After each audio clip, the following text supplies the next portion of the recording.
Voici comment créer des hooks pour faire performer vos publicités Facebook Ads en 2025. Tout ce que vous voyez à l'écran à l'instant, 64%, 57%, 42%, 48%, c'est des hooks qu'on a créés ce mois-ci pour nos clients e-commerce. Et aujourd'hui, je vous montre des exemples en direct et surtout comment vous pouvez créer vous aussi des hooks qui fonctionnent. Et vous allez voir, vous n'allez pas juste apprendre à créer des hooks qui captent l'attention des gens, mais surtout à créer des hooks qui captent l'attention des bonnes personnes qui sont là pour convertir sur vos publicités et donc faire plus de ventes. Sur ce, c'est parti, on rentre dans la masterclass tout de suite. Avant de commencer, je voulais vous mettre un petit warning quand même pour vous dire que le but de cette masterclass, c'est pas forcément de vous apprendre à avoir des bons hook rates, des hook rates à plus de 60%, 50%, etc. Parce qu'en fait, on n'est pas sur du contenu organique où le but, c'est de buzzer et de toucher un maximum de personnes. Ici, vous voyez un exemple d'une créa qu'on a produit pour un bon maillot, qui a dépensé un peu plus de 27 000 euros et qui en a généré près de 200 000 euros. Donc on est sur un ROAS à 7.2. Clairement, c'est une créa qui fonctionne super bien. Mais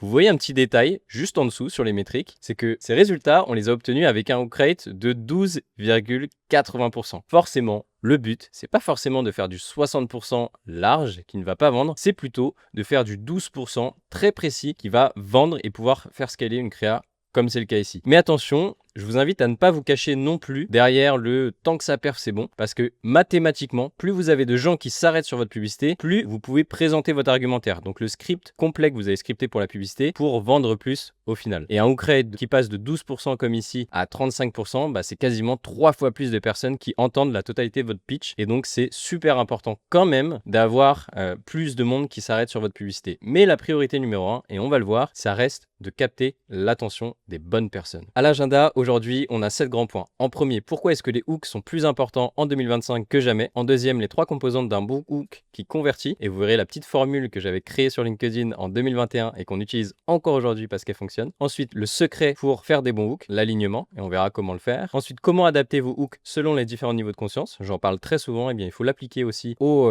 différents hooks pour pouvoir viser les bonnes personnes. Les hooks top performers qu'on a créés pour nos clients, donc vous verrez des exemples en direct de créas qu'on a produites pour nos clients et qui ont très bien performé. En sixième, la méthode qu'on utilise en interne pour trouver de l'inspiration dans plein d'endroits différents et se créer une database de hooks. Et en dernier, le SOP, le process que vous pouvez partager en interne à vos équipes pour qu'elles puissent créer des hooks parfaits grâce à l'ensemble des connaissances de cette vidéo. En premier point, on a donc pourquoi les hooks sont plus importants en 2025 que jamais. En fait, en 2025, les hooks sont plus seulement qu'un moyen de capter l'attention et de faire en sorte qu'un maximum de personnes regardent votre vidéo. On en parlait un petit peu en introduction, mais avec l'évolution des algorithmes et la disparition des campagnes ultra ciblées, le hook, ça devient votre seul moyen de cibler les bonnes personnes et donc par extension de réduire vos coûts d'acquisition sur vos vidéos. Un hook, en français, pour ceux qui ne savent pas, ça se dit une accroche. Et en fait, c'est les 2 à 4 premières secondes d'une vidéo. Et dans le hook, l'utilisateur, il absorbe rapidement plusieurs choses. D'abord le visuel, ensuite le créateur, le texte, puis l'audio. Et après, seulement après, il décide s'il a envie de regarder tout le reste de la vidéo. Et en fait, il y a 3 grandes raisons qui font que les hooks sont super importants en 2025. La première raison, elle est plutôt mathématique. En fait, dès la première seconde après laquelle votre viewer quitte la vidéo, il n'y a plus rien qui compte. Si vous faites une superbe vidéo de 50 secondes, que votre produit il apparaît qu'à partir de 20 secondes et que la personne elle part à 3 secondes, votre vidéo elle a servi à rien. C'est comme si tout le reste de votre vidéo était un écran noir. Et vraiment, je vous jure, je compte plus les fois où on a fait une vidéo avec un excellent script, un montage super soigné et un CTA clair et que la vidéo elle s'est plantée parce que les gens droppaient trop tôt dans la vidéo et qu'ils n'avaient pas l'occasion de voir l'argumentaire. Et juste après qu'on ait retravaillé le hook, la créa s'est mise à exploser les résultats. D'où l'importance de bien travailler ses hooks. Et David Ogilvy le disait déjà à l'époque, mais c'est très vrai aujourd'hui. En publicité, vous dépensez 80% de votre dollar sur votre titre et c'est la même chose pour vos publicités vidéo aujourd'hui. Alors passez 80% de votre temps sur la rédaction de votre hook dans une publicité. La deuxième raison, c'est le ciblage par la créa. Parce qu'en fait, en tant que créatif stratégiste, vous avez un rôle, c'est de créer une publicité qui capte l'attention de la bonne personne pour expliquer à Meta qu'il faut montrer cette publicité à plus de ce type de personnes, le type de personnes que vous avez ciblé grâce à votre hook. Évidemment, la deuxième métrique, c'est évidemment de créer une publicité qui donne envie d'acheter. Mais si malheureusement vous n'arrivez pas à faire la première étape, qui est de capter l'attention de la bonne personne, la personne qui va acheter, vous ne pourrez jamais faire la deuxième et lui présenter un bon script qui lui donne envie d'acheter. Et la raison numéro 3, c'est la réflexologie. Je ne sais pas si ce mot existe en français, mais en fait, dans l'ancien monde, la télé, la presse, etc., les gens, ils choisissaient ce qu'ils allaient regarder ou lire avant de tomber sur les publicités. Du coup, les annonceurs, ils n'avaient plus qu'à placer leur pub dans le bon programme ou dans le bon article de presse pour toucher la bonne audience. Sur les réseaux sociaux, c'est totalement l'inverse. On balance votre contenu dans un flux où tout arrive en automatique et c'est le spectateur qui décide en quelques secondes s'il reste où il zappe. Il n'est pas déjà engagé dans un programme avant de voir votre publicité. Il voit plein de contenu et il doit décider en quelques secondes s'il va regarder le vôtre. Et c'est pour ça que votre hook est pas juste important sur les réseaux, il est vital. Sans lui, personne voit la suite de votre publicité, peu importe la qualité de la suite de votre vidéo. Maintenant qu'on a vu tout ça, comment est-ce qu'on crée un bon hook? Eh bien, on va voir les 3 composantes d'un hook qui convertit. En introduction, je vous parlais d'un post LinkedIn, eh bien c'est ce que j'avais partagé à l'époque et qu'on continue d'utiliser encore aujourd'hui. L'erreur que je vois le plus souvent sur les hooks, c'est que la plupart des gens pensent à un hook comme une phrase parlée dans la vidéo. Par exemple, salut, aujourd'hui on va parler de XYZ. Mais le hook parlé, c'est qu'une seule des composantes qui sont présentes sur un hook. Et c'est pour ça, pour cette raison, que la plupart des hooks ne fonctionnent pas. Nous, ce qu'on utilise en interne, c'est le framework TAV. Parce que pour nous, la formule d'un bon hook, c'est le texte fois l'audio fois le visuel. Le texte, c'est ce que tu lis sur la vidéo, donc ce qu'on voit juste ici en surligné en bleu turquoise. L'audio, c'est ce que tu entends sur la vidéo, donc ce que dit le créateur à l'oral ou en voice-over. Et le visuel, c'est ce que tu vois sur la vidéo. Donc à peu près cette zone-là quand on scrolle rapidement sur les réseaux. Et voilà, là vous pouvez voir ce screenshot que j'ai pris, qui est un très bon exemple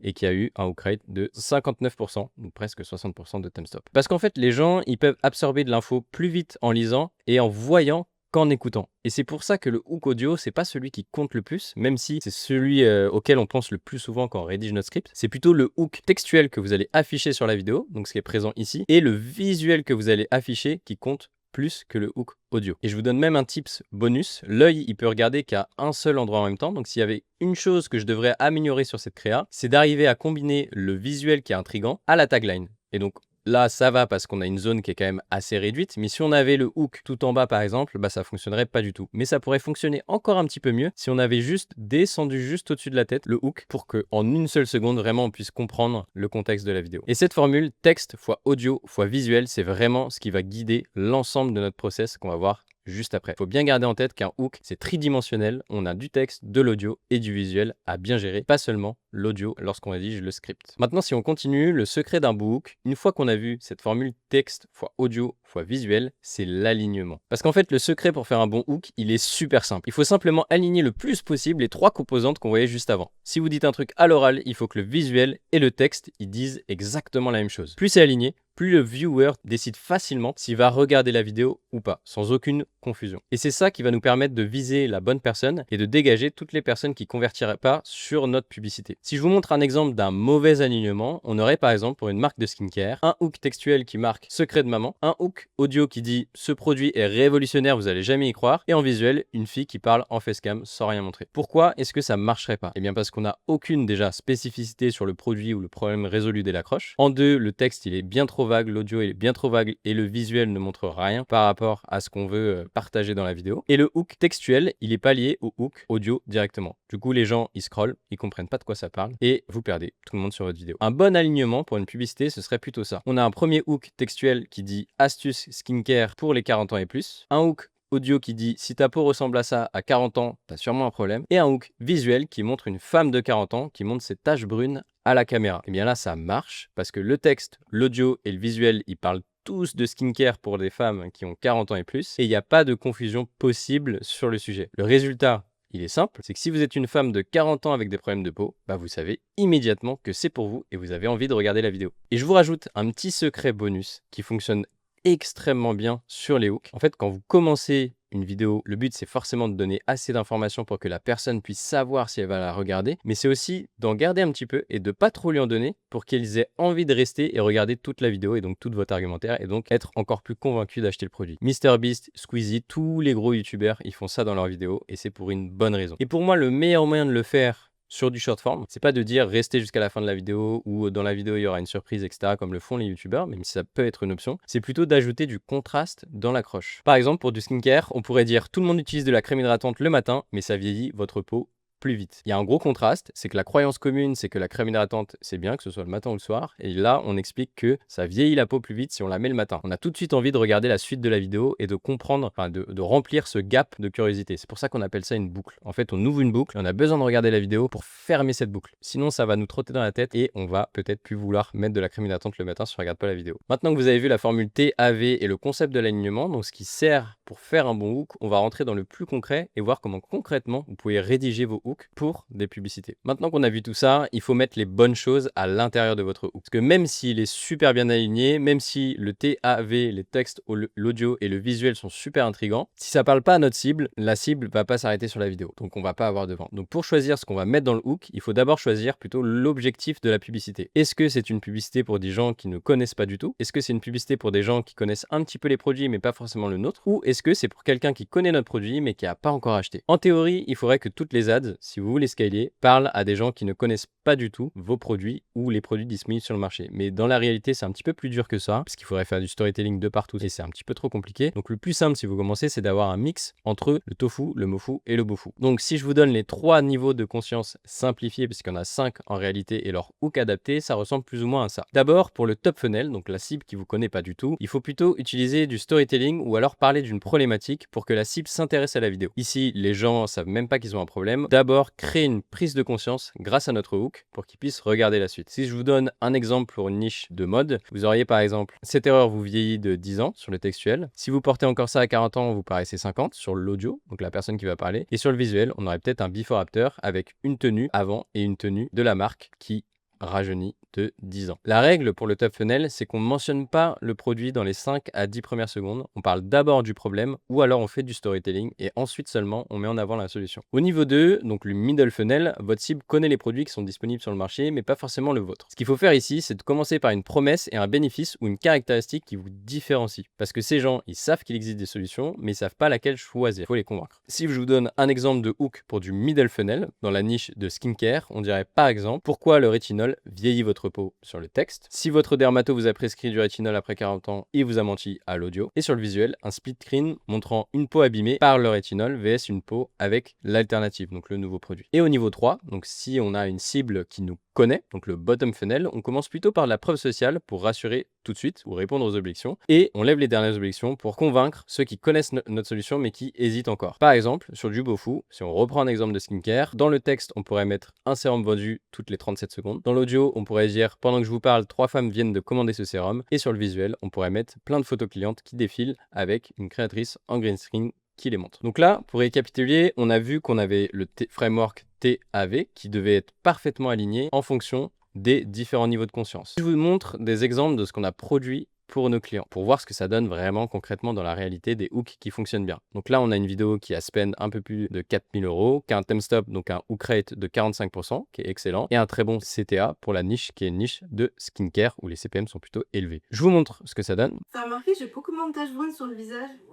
Comment t'as fait? Donc là, vous avez vu, on est sur une ads plutôt top funnel. Maintenant, on va voir pourquoi ça fonctionne. Donc dans le texte, elle explique comment elle a effacé ses taches brunes post-bouton. Donc c'est ce qui est marqué sur la publicité. On le voyait juste avant. Elle explique comment elle a effacé ses taches brunes post-bouton. À l'audio, elle dit bébé, t'as remarqué, j'ai beaucoup moins de taches brunes sur le visage. Donc c'est aligné avec l'audio. Et le visuel, on a un facecam d'une femme qui montre le produit qu'elle utilise pour résoudre ses problèmes. Donc elle est en pleine routine, c'est parfaitement aligné avec le reste. Ça marche parce qu'on a un alignement des 3 hooks, comme on le voyait. On a le problème qui est parfaitement posé dès la première seconde et on ouvre une boucle parce que le boyfriend à la fin, si vous remarquez, il dit « mais comment t'as fait ?» Et là, on a tout de suite envie de savoir la suite. J'ai beaucoup moins de taches brunes sur le visage. Là, clairement, si vous êtes dans la cible, si vous aviez des taches brunes sur le visage, vous regardez la vidéo. T'as remarqué, j'ai beaucoup moins de taches brunes sur le visage. Voilà. En une seconde, clairement, on a compris, on veut regarder la vidéo et on veut résoudre ce problème grâce à ce produit. Le deuxième client, c'est encore un client en skincare et je vous le montre tout de suite. D'ailleurs, je vous vois tous en train de copier le concept de Thomas. Ça, c'est Thomas, un créatif stratégiste chez nous, qui fait ce concept mais absolument partout parce qu'il fonctionne bien. Je vous vois commencer à le copier dans les bibliothèques publicitaires et je suis pas content. Vous devez de mentionner Thomas Rakoto Malala dans vos publicités, sinon je vais pas être content. Si vous voulez reproduire une publicité de ce type, je vous garantis, ça fonctionne. On le fait partout en ce moment. Concentrons-nous sur le hook. En France, une femme sur 4 s'épile les poils du menton en cachette. Magnifique. En France, une femme sur 4 s'épile les poils du menton en cachette. Magnifique. Le texte, une femme sur 4, poil au menton en gros rouge. L'audio, en France, une femme sur 4 s'épile les poils du menton en cachette. Et le visuel, bah, il est mêlé au hook textuel puisqu'il ajoute...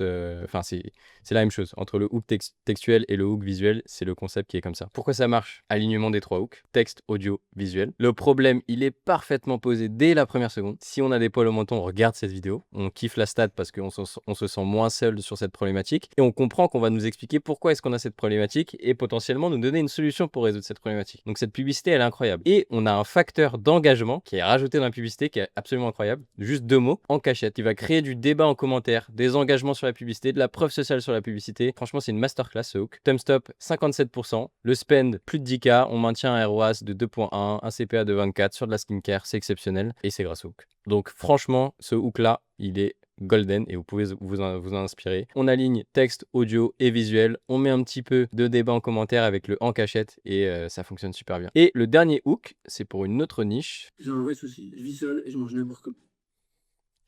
Il n'y a pas mieux.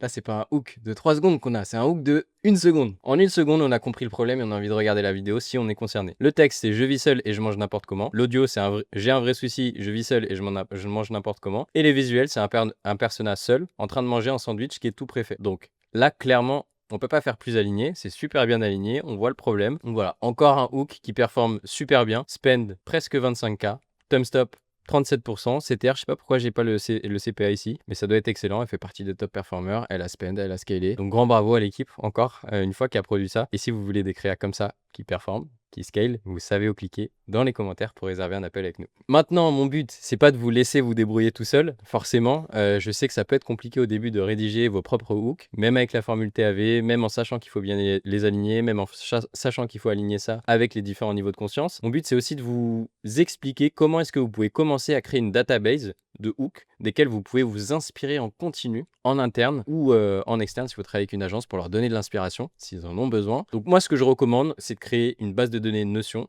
ou un Excel et vous les trier par différents niveaux de conscience dont on parlait tout à l'heure. Donc les hooks plutôt tofu, les hooks plutôt mofu et les hooks plutôt bottom funnel. Donc moi je vous donne une petite méthode de recherche très rapidement. Premièrement déjà construisez votre liste de veille. Donc la meilleure source très concrètement c'est pas forcément la bibliothèque publicitaire, ça c'est la source, le deuxième focus à avoir. La première source c'est plutôt d'aller choper de l'inspiration en organique sur ce qui fonctionne sur les réseaux sociaux. Donc ce que je vous conseille c'est de créer une liste de 10 à 20 comptes TikTok et Instagram dans votre niche. Donc par exemple la skincare qui ont un minimum de 30 000 followers et qui postent un minimum de 10 vidéos par mois histoire qu'il y ait souvent de l'inspiration. Petit tips pour essayer d'en trouver facilement, prenez un ou deux créateurs, allez checker ceux qui follow, utilisez le moteur de recherche TikTok en filtrant par vidéo les plus likés et checkez aussi dans les suggestions sur Instagram dans l'onglet following, vous allez trouver plein de créateurs que vous allez pouvoir ajouter à votre liste d'inspiration. Et la source 2, c'est les concurrents, normalement vous les connaissez, prenez-en 5 à 10 et traquez leur Facebook Ads Library directement sur Motion App ou sur 4Play, ils ont tous les deux un outil pour ça. Maintenant l'étape la plus importante c'est d'analyser tout ça et de transformer ça en template. Pour la source 1 et pour la source 2 c'est plus ou moins la même chose, mais en fait une fois que vous avez votre liste, vous la gardez dans votre note ou sur Excel ou sur Notion et vous prenez les créateurs une fois par semaine et vous allez checker les vidéos qui ont le plus buzzé pour eux. Donc vous screenshotez le hook, vous prenez les 3 premières secondes, vous demandez c'est quoi la structure du hook, est-ce que c'est une question, est-ce que c'est une révélation, est-ce qu'ils ont créé du contraste comme on le voyait tout à l'heure. Vous le décomposez avec le TAV, donc T, le texte, c'est quoi les mots qu'ils utilisent, combien il y a de mots, quelles sont les polices et la couleur qui sont utilisées sur la vidéo. L'audio,